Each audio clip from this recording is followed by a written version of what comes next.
స్వాగతం. బులెటిన్ ముందుగా హెడ్లైన్స్ చూద్దాం. గిరిజనులకు ప్రత్యేక డిఎస్సి ప్రకటించాలి. గుట్టాయిగూడెం, జీలుగుమిల్లి, ఇతర ఏజెన్సీ ప్రాంతాల్లో ప్రశాంతంగా బంద్. వైసీపీ హయాంలో ఆనపర్తి నియోజకవర్గంలో ఎన్నో అక్రమాలు, దౌర్జన్యాలు. ఆనపర్తి ఎమ్మెల్యే నల్లమిల్లి ఆరోపణలు. గిరిజనులకు తప్పని డోలీ కష్టాలు, ఎన్ని ప్రభుత్వాలు మారినా తీరని వెతలు. సింహాచలం ఘటనపై కూటమి ప్రభుత్వంపై మాజీ డిప్యూటీ సీఎం నారాయణ స్వామి ఫైర్. సనాతన ధర్మ రక్షకుడు నేనే అన్న పవన్ ఇప్పుడు ఏమయ్యానంటూ ఫైర్. జనగణనలో కులగణన చారిత్రాత్మకం. బీసీ సంక్షేమ సంఘం జాతీయ అధ్యక్షుడు రాజ్యసభ ఎంపీ ఆర్ కృష్ణయ్య మెచ్చుకోలు. భావి తరాలకు ఉపయోగపడేలా అమరావతి నిర్మాణం. కాకినాడ జిల్లా టీడీపీ అధ్యక్షుడు జ్యోతుల నవీన్ కుమార్. నల్గొండ జిల్లా మిర్యాలగూడలో కేసీఆర్ కళాభారతి పేరు తొలగింపు. మాజీ ఎమ్మెల్యే భాస్కరరావు ఆధ్వర్యంలో నిరసన. భగవద్ రామానుజాచార్యుల 1008వ జయంతి తిరునక్షత్ర మహోత్సవ ప్రారంభం. పంట వ్యర్థాల నుంచి బయోగ్యాస్ ఉత్పత్తి, రైతులకు అదనపు ఆదాయం. వ్యవసాయ శాఖ మంత్రి తుమ్మల నాగేశ్వరరావు వెల్లడి. శివనామస్మరణల మధ్య తెరుచుకున్న కేదార్నాథ్ ఆలయం. సుందర అలంకారంతో దర్శనమిచ్చిన కేదార్నాథుడు. వేద మంత్రాలు, ప్రత్యేక ఆచారాలు, శివనామస్మరణల మధ్య కేదార్నాథ్ ఆలయం తెరుచుకుంది. ఆ విశేషాలను ఇప్పుడు చూద్దాం.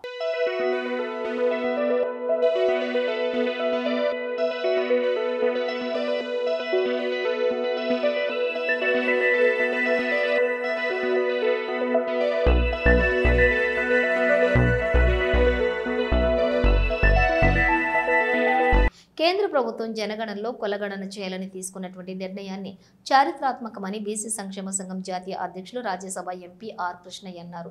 బషీర్బాగ్ ప్రెస్ క్లబ్లో ఏర్పాటు చేసిన సమావేశంలో ఆయన మాట్లాడుతూ పీఎం మోదీని 40 బీసీ కుల సంఘాల హర్షం అభినందించాయని తెలిపారు. 1931 తర్వాత మొట్టమొదటిసారిగా సాహసపూర్వకంగా తీసుకున్నటువంటి ఈ నిర్ణయం బీసీల చిరకాల డిమాండ్ను గౌరవించిందన్నారు. గతంలో గత ప్రభుత్వాలు, కాంగ్రెస్ ప్రభుత్వం, జనతా ప్రభుత్వం, అన్ని ప్రభుత్వాల కొట్లాడినాం కానీ కదలే.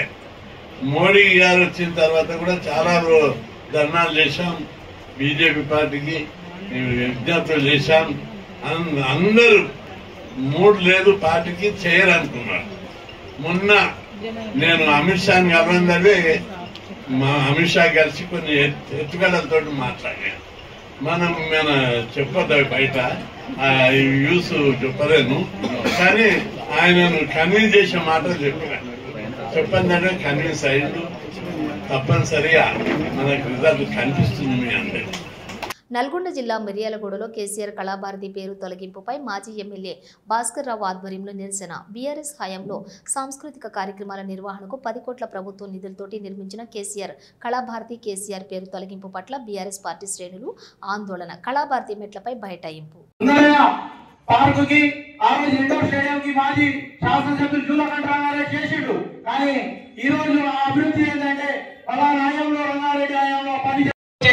భవనాలు గత ప్రభుత్వం చేసినటువంటి అభివృద్ధిని మరి తుడిపేసా కేసీఆర్ పేరు కనపడదు. ఈ రాష్ట్ర పాలన ఎప్పుడు పంపిద్దామని చెప్పేసి ప్రజలు ఎదురు చూస్తున్నారు. ఖబర్దార్ మరి రేవంత్ రెడ్డి గారు కానీ మీ పరిపాలన పనిచేస్తున్నటువంటి మీ ప్రజా ప్రతినిధులు కానీ ఒకటే మేము చెప్తున్నాం. మరి అలా మిర్యాలగూడలో రాష్ట్రం పంట వ్యర్థాలను తగలబెట్టడంతో నేల ఆరోగ్యం క్షీణించడమే కాకుండా పంటల ఆరోగ్యం కూడా దెబ్బతింటుందని వ్యవసాయ శాఖ మంత్రి తుమ్మల నాగేశ్వరరావు పేర్కొన్నారు. ఎరువులు, పురుగుల మందులు వాడకం పెరుగుతున్న నేపథ్యంలో వాటిని తగ్గించడంతో పాటుగా పంట వ్యర్థాల నుంచి బయోగ్యాస్ ఉత్పత్తి చేయడం ద్వారా సహజ వనరుల పరిరక్షణ జరుగుతుందని వివరించారు. ఉపాధి అవకాశాలు పెరగడంతో పాటు రైతులు పంట వ్యర్థాల నుంచి ఆదాయం పొందవచ్చునని తెలిపారు. హైదరాబాద్లో బుధవారం దక్షిణాఫ్రికాకు చెందిన బయోవేస్ట్ ఎనర్జీ సంస్థ, రాష్ట్రానికి చెందిన స్పాన్స్టెక్ ఇంజనీరింగ్స్, ఎకోమ్యాక్స్ ఎనర్జీ సంస్థల మధ్య పంట వ్యర్థాల నుంచి బయోగ్యాస్ ఉత్పత్తి చేసే ప్రాజెక్టుపై ఒప్పందం జరిగింది. కార్యక్రమంలో మంత్రి తుమ్మల నాగేశ్వరరావు, దక్షిణాఫ్రికా కాన్సులేట్ జనరల్ గిడెన్ లిబెన్ ముఖ్య అతిథులుగా పాల్గొన్నారు. ఈ సందర్భంగా తుమ్మల మాట్లాడుతూ పంట వ్యర్థాలతోటి బయోగ్యాస్ ఉత్పత్తి చేసే ప్లాంట్ల ఏర్పాటుకు ముందుకొచ్చే కంపెనీలకు రాష్ట్ర ప్రభుత్వం సహకరిస్తుందని చెప్పారు.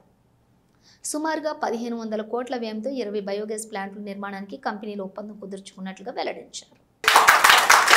ఇటువంటి వస్తేనే మన భూమి రక్షించబడుతుంది. భూమి వల్ల మన రైతు బతుకుతాడు.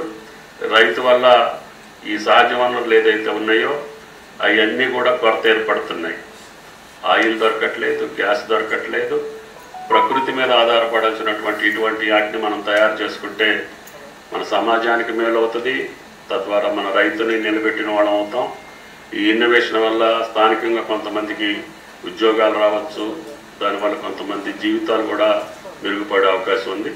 ఇటువంటి ఇన్నోవేషన్కి పూనుకున్నటువంటి ఋత్విక్రావు గారికి ప్రత్యేకంగా నా అభినందనలు తెలియజేస్తూ, ప్రభుత్వ పరంగా సౌత్ ఆఫ్రికా అదేవిధంగా ఇప్పుడు ఇండియా కొలాబరేషన్ తోటి చేసుకున్నటువంటి ఒప్పందాలకి తెలంగాణ ప్రభుత్వ పరంగా ఏ సహాయ సహకారాలు కావాలన్నా మా వ్యవసాయ శాఖ మీకు అందుబాటులో ఉండటమే కాకుండా రఘునందన్ గారు మీకు కావలసినటువంటి అన్ని సహాయ సహకారాలు అందిస్తారని చెప్పి ఈ సందర్భంగా విజ్ఞప్తి చేస్తూ, ఈ కార్యక్రమానికి నాకు తప్పకుండా రావాలని చెప్పి భానుగారి యొక్క ఆదేశం మేరకి ఈ అవకాశం కల్పించిన మీ అందరికీ పెద్దల విద్యాసాగర్ రావు గారికి ధన్యవాదాలు తెలియజేస్తూ, భారతీయ సంస్కృతిలో పట్టు, హ్యాండ్లూమ్, వస్త్ర ఉత్పత్తులకు ప్రత్యేక స్థానం ఉందని Mrs classic strong and beautiful title winner Anitha అన్నారు.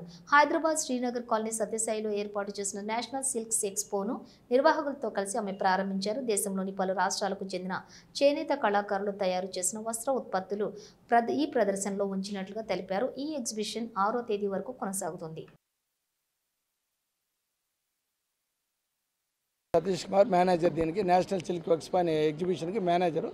దీనికి గ్రామీణ హస్తకళా వికాస్ సమితి అనే పేరుతో ఒక సొసైటీ స్టార్ట్ చేసినాము. దీనికి వచ్చేసి గుప్తా గారు అని ఆయన secretary. Government development commissioner of handicrafts ఉండే వీవర్స్కి ఒక ఐడెంటిటీ కార్డు ఇస్తారు central government. Weavers all over India weavers అందరూ కలుసుకొని ఒక సొసైటీ స్టార్ట్ చేసాం. ఇప్పుడు మనం ఆంధ్రప్రదేశ్ని ఎత్తుకున్నామంటే మంగళగిరి అని ఉంది, గద్వాలు కరంకారి ఉంది. తెలంగాణ ఎత్తుకుంటే పోచంపల్లి, గద్వాలు, తమిళనాడు ఎత్తుకుంటే కంచిపట్టు. ఇప్పుడు చూడండి, ఇప్పుడు ఇవన్నీ డ్రెస్సులు, సూట్స్. ఈ పక్క వచ్చేసి పోచంపల్లి అతను, తెలంగాణ అతను పోచంపల్లి శారీస్ అనేసి. వెనకాల వచ్చేసి సిరిజ హ్యాండ్లూమ్, ఇది కలకత్తా అంటే వెస్ట్ బెంగాల్ అంటే బొటేక్ అని, ట్రస్సర్ అని, కలకత్తాలో అయితే శాంతినికేతన్ శారీస్ అని చాలా వెరైటీస్ అక్కడ తయారవుతాయి. ఇప్పుడు మహారాష్ట్ర ఎత్తుకుంటే పైతాని, గుజరాత్ ఎత్తుకుంటే పటోలా, కాటన్ పటోలా, రాజస్థాన్ ఎత్తుకుంటే suits, saris, dress materials, Chanderi, MP ఎత్తుకుంటే చందేరి. ప్రతి స్టేట్ నుంచి అంటే ప్రతి స్టేట్లో ఉత్పత్తి అయ్యే ప్రతి ఒక్కటి శారీస్, సూట్స్, హ్యాండ్లూమ్లో అంటే కాటన్, సిల్క్లో తయారయ్యే ప్రతి సీట్స్. ఇప్పుడు మనకు మ్యారేజ్ సీజన్ ఇప్పుడు స్టార్ట్ అయింది కాబట్టి హైదరాబాద్లో ఇంకా పిల్లలకి సెలవులు అన్నీ వచ్చి జాతరల సీజన్ స్టార్ట్ అయింది కాబట్టి హైదరాబాద్ నివాసులు అందరూ వచ్చి సత్యసాయి నిగంలో ఈరోజు స్టార్ట్ అయింది 1 నుంచి 6 వరకు, మే 1 నుంచి 6 వరకు, మార్నింగ్ 11 AM to 8 PM. ప్రతి మండలి చైర్మన్ను కలిసిన సిఎస్ రామకృష్ణారావు. హైదరాబాద్ తెలంగాణ రాష్ట్ర ముఖ్య కార్యదర్శిగా నూతనంగా బాధ్యతలు స్వీకరించిన రామకృష్ణారావు శుక్రవారం నాడు తెలంగాణ శాసన మండలి చైర్మన్ గుత్తా సుఖేందర్ రెడ్డిని జూబ్లీహిల్స్లోని ఆయన నివాసంలో మర్యాదపూర్వకంగా కలిశారు. ఈ కార్యక్రమంలో తెలంగాణ రాష్ట్ర dairy development corporation chairman Gutha Amit Reddy, Telangana legislature secretary doctor Narasimhacharyulu పాల్గొన్నారు.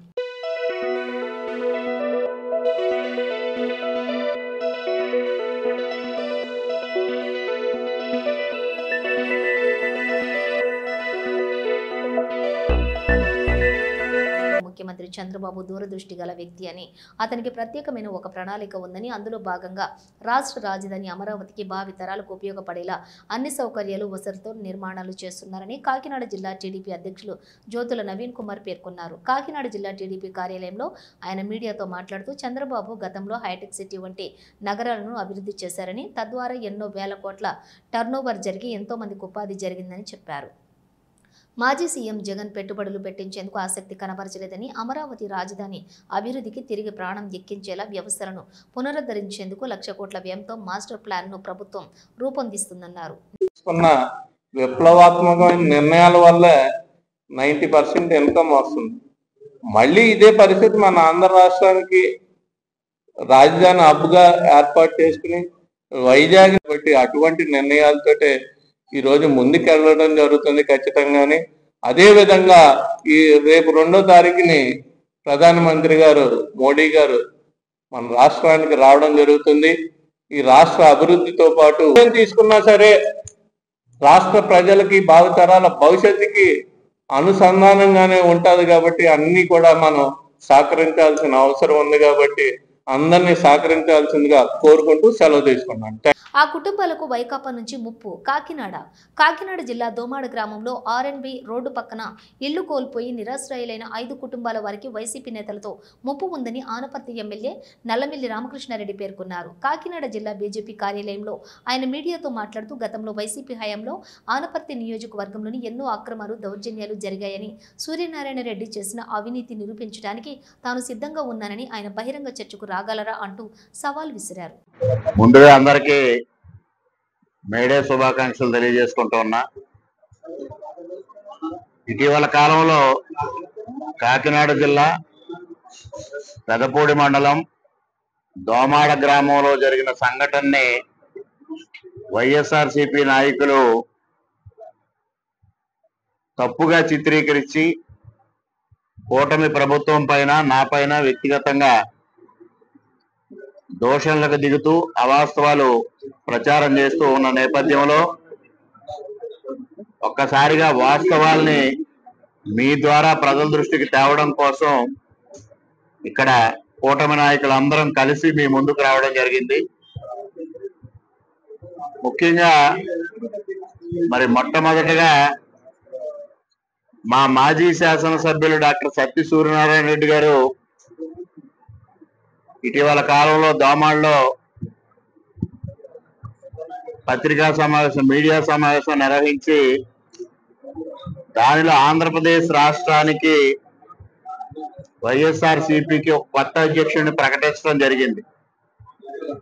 జక్కంపూడి రాజా గారిని ఆంధ్రప్రదేశ్ రాష్ట్ర వైఎస్ఆర్సీపీ అధ్యక్షుడిగా వారు ప్రకటించారు. ముందుగా జక్కంపూడి రాజా గారికి హృదయపూర్వకంగా రాష్ట్ర వైఎస్ఆర్సీపీ అధ్యక్ష బాధ్యతలు స్వీకరించినందుకు వారికి మొట్టమొదటిగా హృదయపూర్వకంగా కూటమి తరఫున అభినందనలు తెలియజేసుకుంటూ ఉన్నా. అదేవిధంగా పాపం మరి సూర్యనారాయణ రెడ్డి గారు చెప్పాల్సింది జగన్మోహన్ రెడ్డి గారి పరిస్థితి ఏమిటి? వారిని ఏమైనా జాతీయ స్థాయికి, అంతర్జాతీయ స్థాయికి పంపించారా, లేకపోతే ప్రత్యేక డిఎస్సి ప్రకటించాలని ఏజెన్సీ బంద్. ఏలూరు గిరిజనులకు ప్రత్యేక డిఎస్సి ప్రకటించాలని డిమాండ్ చేస్తూ పలు గిరిజన సంఘాలు ఏజెన్సీ బంద్కి పిలుపునిచ్చాయి. బంద్లో భాగంగా బుట్టాయిగూడెం, జిలుగుమిల్లి, ఇతర ఏజెన్సీ ప్రాంతాల్లో ప్రశాంతంగా బంద్ కొనసాగింది. పలు వర్తక సంఘాలు తమ దుకాణాలను మూసివేసి స్వచ్ఛందంగా బంద్లో పాల్గొన్నాయి. సిపిఎం పార్టీ రాష్ట్ర కమిటీ సభ్యురాలని ఈరోజు ఏదైతే మన్యం బంద్కు పిలిపించారో ఆదివాసీ సంఘాలకి సిపిఎం పార్టీ పూర్తి మద్దతు తెలియజేస్తా ఉంది. ఈరోజు ఎన్నికల ముందు అయితే హామీలు బ్రహ్మాండంగా ఇచ్చారు. ఈరోజు ఎన్నికల ముందు హామీలను నెరవేర్చాలనేసి గిరిజన సంఘాలు బంద్ నిర్వహిస్తా ఉన్నారు. సిపిఎం పార్టీగా మెయిన్ డిమాండ్ చేసేది ఏజెన్సీ ప్రాంతాల్లోని ఉద్యోగాలు కూడా స్థానిక గిరిజనులకే ఇవ్వాలి, అట్లనే ఉపాధ్యాయ పోస్టులను కూడా స్థానిక గిరిజనులకే ఇవ్వాలనేసి మేము సిపిఎం పార్టీగా ప్రభుత్వాన్ని కోరుతా ఉన్నాం. ఈరోజు గిరిజన డిఎస్సి సాధన కమిటీ పేరుతో రాష్ట్ర వ్యాప్తంగా మన్యం బంద్ జరుగుతూ ఉంది. ఈ బంద్ ప్రధాన ఉద్దేశం ప్రభుత్వం నోటిఫికేషన్ ఏదైతే ఉందో ఆ ఇచ్చిన మెగా డిఎస్సిలోని గిరిజనులకు తీవ్రమైన అన్యాయం జరుగుతూ ఉంది. కాబట్టి గిరిజనులకు ప్రత్యేక డిఎస్సి ద్వారా ఉద్యోగాలు భర్తీ చేయమన్నది ప్రధానంగా కోరుతూ విజయనగరం జిల్లా శృంగవరపుకోట మండలం రేగ పుణ్యగిరి గిరిజనులకు డోలిమూత కష్టాలు తప్పేటట్లు లేదు. రేగ పుణ్యగిరి గ్రామానికి చెందిన పంగి సీతమ్మ అను గర్భిణి పురిటి నొప్పులతో బాధపడుతుండగా భర్త నర్సింగ్రావు మరికొందరు సహాయంతో డోలుమూత సహాయంతో ప్రభుత్వ ఆసుపత్రికి తరలిస్తున్న తరుణంలో మార్గమధ్యంలోనే సీతమ్మ ప్రసవించింది. ఇది తెలుసుకున్న ఎస్ కోట నియోజకవర్గం జనసేన నేత వచ్చి వబ్బిన సన్యాసి నాయుడు 108 అంబులెన్స్కు ఫోన్ చేసి వెనువెంటనే సహాయక చర్యల్లోని పాల్గొని ఆసుపత్రికి గర్భిణిని తరలించారు.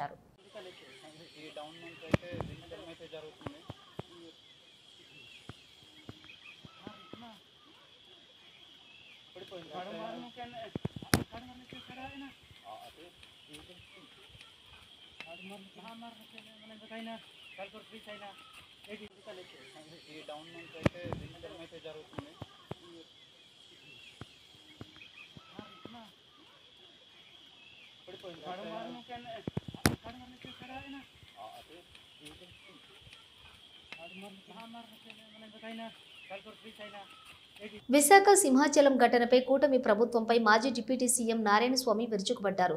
ఈ సందర్భంగా ఆయన వెదురుకుప్పంలో మండలంలోని మాట్లాడుతూ సనాతన ధర్మ రక్షకుడు నేనే అన్న పవన్ ఇప్పుడు ఏమయ్యాడు? నాసిరకపు పనుల నిర్మాణం చేపట్టి భక్తుల ప్రాణాలతో చెలగాటమాడతారా అని ప్రశ్నించారు. మృతుల కుటుంబ సభ్యులు కన్నీటి ఘోష చంద్రబాబు పవన్ కళ్యాణ్కు వినపడలేదా అన్నారు. రోజు అనగా ఏప్రిల్ 30 తేదీ తెల్లవారుజామున సింహాచలంలో చందన దినోత్సవం అనేది సంవత్సరానికి ఒక తూరు జరుగుతుంది. చందన దినోత్సవం అంటే చందనంతోనే ఆ నృసింహస్వామిని పూర్తిగా చందనంతోనే నింపుతారు. అది ఒక సంవత్సరం వరకు దాన్ని ఎవరు కూడా టచ్ చేయరు. ఏ దర్శనం కూడా చందనం దర్శనంతోనే చేసుకుని వెళ్లిపోతారు. కానీ సంవత్సరానికి ఒక తూరి ఈ చందనం అనే దాన్ని పూర్తిగా తీసేసి నిజ స్వరూపాన్ని చూపిస్తారు. ఆ రోజు భక్తులు దాదాపు 2 లక్షలు కాదు 3 లక్షలు 4 లక్షల మంది కూడా కంటిన్యూగా రోజు తెల్లవారుజాము నుంచి వచ్చి దర్శనం చేసుకునే కార్యక్రమాలు చేస్తారు. ఇప్పటి వరకు సింహాచలంలో ఎటువంటి సంఘటన నిన్న జరిగినటువంటి సంఘటన అంటే నిన్న 8 మంది గోడ కూలి చనిపోవటం అటువంటి సంఘటన ఇప్పటి వరకు ఎక్కడ జరగలేదు. ఆ గోడ కూడా ఏ విధంగా కూలిందంటే కనీసం 10 రోజుల ముందు గోడ 5-6 రోజుల ముందు గోడ కట్టడం, దానికి సిమెంట్ వేసారా మట్టి వేసారా కాంట్రాక్ట్ ఇచ్చినారా ఎవరు చేసినారనేది లేకుండా వాళ్ళకి కావాల్సిన వ్యక్తులకు ఇస్తే గబగబాని గోడ కట్టడం, అక్కడ భక్తులను డైవర్ట్ చేస్తే భక్తులు అక్కడ గోడ కింద పడి చనిపోవటం. ఆ చనిపోయినప్పుడు కూడా సాక్షాత్తు మాజీ కేంద్ర ముఖ్యమంత్రి గజపతిరాజు గారు వాళ్ళ సాంప్రదాయపరంగా ఫస్ట్ అతనే దర్శనం చేసుకుంటాడు. ఆ సంఘటన జరిగినప్పుడు ఆయన గుళ్ళే ఉండడు, భరత్ గారు గుళ్ళే ఉండరు, పల్లా శ్రీనివాసులు ఉండరు. వాళ్ళందరూ కూడా ఏం జరిగిందని కూడా దాన్ని పర్యవేక్షించలేదు. అక్కడనే మన హోమ్ మినిస్టర్ గారు కూడా ఉండరు. ఆమె కూడా హోమ్ మినిస్టరే కానీ దళిత హోమ్ మినిస్టర్ కాదు, ఆమె మన రాష్ట్రానికి హోమ్ మినిస్టర్. ఆమె ఎంతసేపు ఆ గోడ ఎప్పుడు కట్టినారు, అంతకుముందు ఆమె స్టేట్మెంట్ ఏ విధంగా ఉంది, గోడ ఎప్పుడు కట్టినారు ఎవరు పీరియడ్ లో కట్టినారు అని చెప్పేసి మాట్లాడింది. మళ్ళీ అక్కడ ఉండేవాళ్ళు 6 రోజులకు ముందుగానే గోడ కట్టినారంటే మళ్లీ మనసు మార్చుకుని ఆ గోడకు సిమెంట్ ఇచ్చినారా పిల్లర్ ఇచ్చినారా కమ్మి పెట్టినారా అది ఎవరికి తెలుస్తుంది అని చెప్పేసి మాట్లాడేసి అది కూడా జగన్మోహన్ రెడ్డి పైన నిందలేయాలని ఒక ఆలోచనతో, ఎందుకంటే ఆమె వచ్చినప్పటి నుంచి ముఖ్యమంత్రి అయినప్పటి నుంచి ఆమె ముఖ్యమంత్రి చంద్రబాబు నాయుడు అయినప్పటి నుంచి చూస్తున్నాను ఆమె స్టేట్మెంట్ ని. ఎంతసేపు చంద్రబాబు మన్నన పొందాలా. జై శ్రీమన్నారాయణ. శ్రీ శ్రీ శ్రీ త్రిదండి చిన్న శ్రీమన్నారాయణ రామాంజీయర్ స్వామివారి ప్రత్యక్ష పర్యవేక్షణలో అర్ధ నక్షత్ర రోజున సమతామూర్తి స్ఫూర్తి కేంద్రంగా భగవత్ రామానుజాచార్యులు 108వ జయంతి ఉత్సవం సందర్భంగా తిరునక్షత్ర మహోత్సవ కార్యక్రమం ప్రారంభం. శ్రీ శ్రీ శ్రీ త్రిదండి చిన్న శ్రీమన్నారాయణ రామానుజాచార్య స్వామి ప్రత్యక్ష పర్యవేక్షణలో సువర్ణ రామానుజులకు అభిషేకం. పునంతు బ్రహ్మణస్పతిర్బ్రహ్మభూతా పునాతు మాం. ఓం ఆపః పునంతు పృథివీం పృథివీ భూతా పునాతు మాం. పునంతు బ్రహ్మణస్పతిర్బ్రహ్మభూతా పునాతు మాం. ఓం తద్విష్ణో పరమం పదగో సదా పశ్యంతి సూరయః దివేవ చక్షురాదతం. ఓం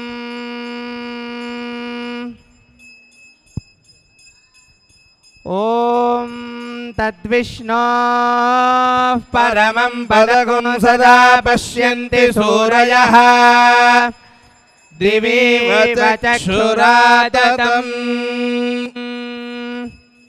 ఓం నారాయణాయ విద్మహే వాసుదేవాయ ధీమహి తన్నో విష్ణుః ప్రచోదయాత్. ఓం నారాయణాయ విద్మహే వాసుదేవాయ ధీమహి తన్నో విష్ణుః ప్రచోదయాత్. ఓం నారాయణాయ విద్మహే వాసుదేవాయ ధీమహి తన్నో విష్ణుః ప్రచోదయాత్.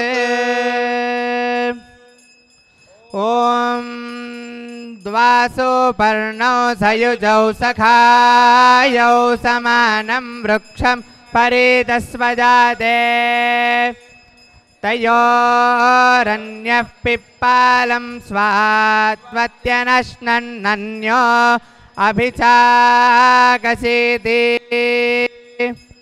ॐ द्वासो पर्णौ सयुजौ सखायौ समानं वृक्षं परितस्वजाते तयोरन्यः पिप्पालं स्वात्वत्यनश्नन्नन्यो अभिचाकसीति ॐ नारायणाय विद्महे वासुदेवाय धीमहि तन्नो विष्णुः प्रचोदयात् ॐ नारायणाय विद्महे वासुदेवाय धीमहि तन्नो विष्णुः प्रचोदयात् ॐ वामदेव्येन साम्ना वषट्कारेण वज्रेण परजानिन्द्रेण सयुजो वयगुंसा सह्याम पृथन्यतः घ्नन्तो वृत्राण्यप्रति ॐ वामदेव्येन साम्ना वषट्कारेण वज्रेण परजानिन्द्रेण सयुजो वयगुंसा सह्याम पृथन्यतः घ्नन्तो वृत्राण्यप्रति ॐ विष्णोर्नुकं वीर्याणि प्रवोचं यः पार्थिवानि विममेर चागसियो अस्कभायदुत्तरगुंसधस्थं विदक्रमाणस्त्रेधोरुगायो विष्णोरराटमसि विष्णोः पृष्ठमसि विष्णोस्न्यप्त्रे स्थो विष्णोस्यूरसि विष्णोर्ध्रुवमसि वैष्णवमसि विष्णवे त्वा ॐ प्रदद्विष्णुस्तव देवीर्याय मृगो न भीमः कुचरो गिरिष्ठाः यस्योरुषु त्रिषु विक्रमणेषु अधिक्षियन्ति भुवनानि विश्वा ॐ न ते विष्णो जायामानो न जातो देवा महिम्नः पारमन्थामापः उदस्तभ्नानाकामृष्वं बृहन्दं प्राचीं ककुभं पृथिव्याः ॐ मापोहिष्ठामयो भुवस्तान ऊर्जे दधातना महेरणाय चक्षसे यो वः शिवतमोरसस्तस्य भाजयते हनः उषतीरिव मातरः तस्मा अरङ्गमामवो यस्य क्षयाय जिन्वथा आपो जनयथा च नः ॐ अतो देवा अवन्तु नो यतो विष्णुर्विचक्रमे पृथिव्या सप्तधामभिः